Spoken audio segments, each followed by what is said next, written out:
What is going on, guys? Craig1287 here, bringing you yet another Battlefield 4 gameplay. Going on there in the background is going to be a... how to describe this round? It's one of the most boring yet interesting rounds I've ever had in the APC. I don't play Flood Zone all that often when I'm in the APC and it actually has flooded. The thing just moves incredibly slow and all the boats are just a little bit better. But I don't know. I happen to just stay in this thing, and I actually end up going on quite a tearing spree on some of these guys towards the end of the round once I actually am in the APC and it has flooded. Of course, starting the round out, that isn't the case. So, but yeah, I just thought that would be interesting to show you guys it's a weird little bit of gameplay. So make sure you pay attention there at the end and watch that gameplay, because it's just interesting seeing how this thing that has, I'm having to aim up on top of the rooftops, and that rarely can happen. The APC, can't aim that high, and it moves so slow, especially in reverse, and you're in the water, so you'll be looking down an alleyway and you'll see an enemy, and so you stop because you've floated a little bit past the alleyway, but then you got to pop it in reverse, and it takes so long. And it's aggravating. But the fact that I do so well, it kind of countered the aggravations, and it was like, all right, well, somehow I'm still doing all right. I don't know. Weird dichotomy there with the crappy gameplay and the interesting gameplay. Pretty darn interesting. Also, not to get too off topic, but I did kind of want to mention this. Superhot is a game that was greenlit a while back on Steam. It was an indie game. It was part of one of the 7-day first-person shooter challenges where you have 7 days to make a first-person shooter.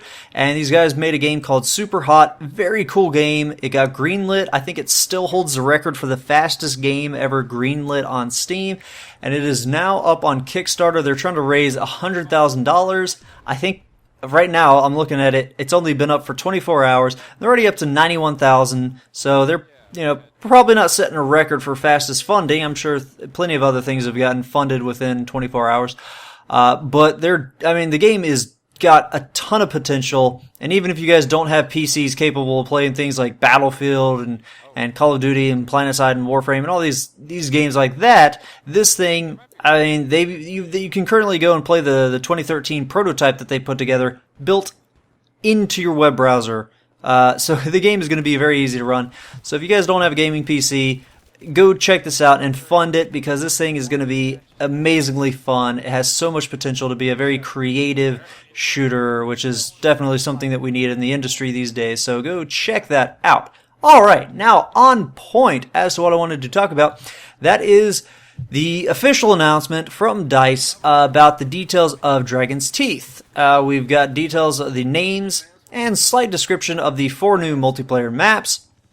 They pretty much just kind of confirm the weapons that we're going to be getting to see, as well as the 2 gadgets that we already know about.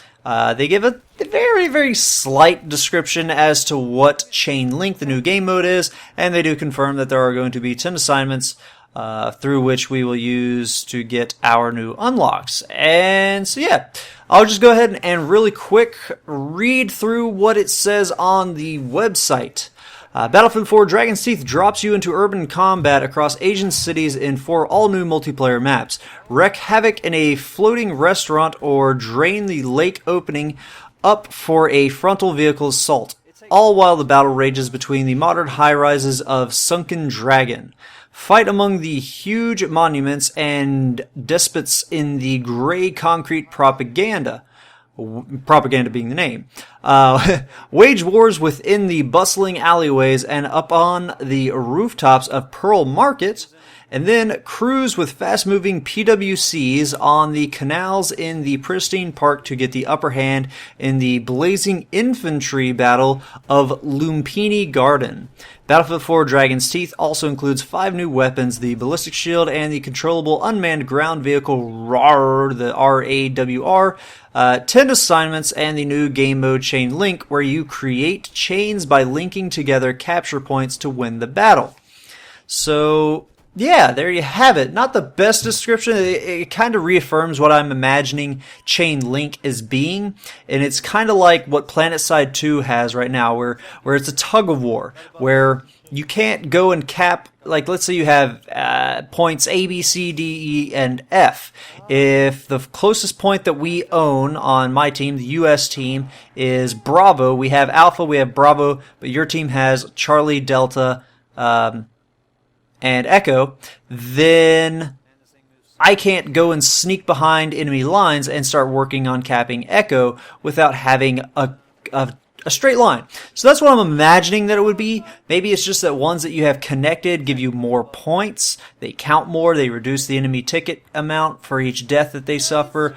It could be something like that, but I'm imagining that you straight up cannot cap points that you that are not out there on the front line. And I think this is going to be very interesting because you get the big friggin' levels that you see in Conquest, but you also get that focused action that you get for something like Rush, where there's only 2 places you can go to, or Obliteration, where there's that one bomb that everybody's focusing on. So it'll be very interesting to see how this plays out. Cannot wait to try out this new game mode.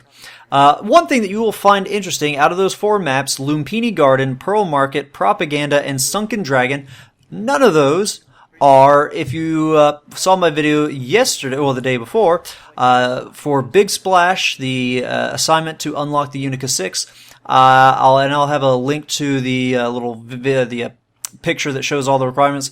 Again, those were unconfirmed, and it seems like they were, well, at least this aspect of it, maybe it was just old data, maybe it was the code name, but it said activate the floodgates on Waterfront. So I'm guessing Waterfront was just a code name for one of these maps, probably the floating restaurant. It says floating restaurant and drain the lake. So that was probably Sunken Dragon was codenamed Waterfront. So that's probably what it is. So the actual requirements to activate the floodgates and get 5 kills while swimming and all the other ones, probably still true.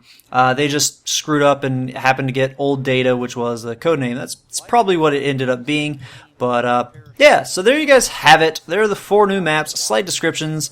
Sunken Dragon sounds very cool. I love the Flood Zone. I love the ones where flooding is the levolution, because that is a serious game changer for how the flow of battle works and the access to different parts of the map works.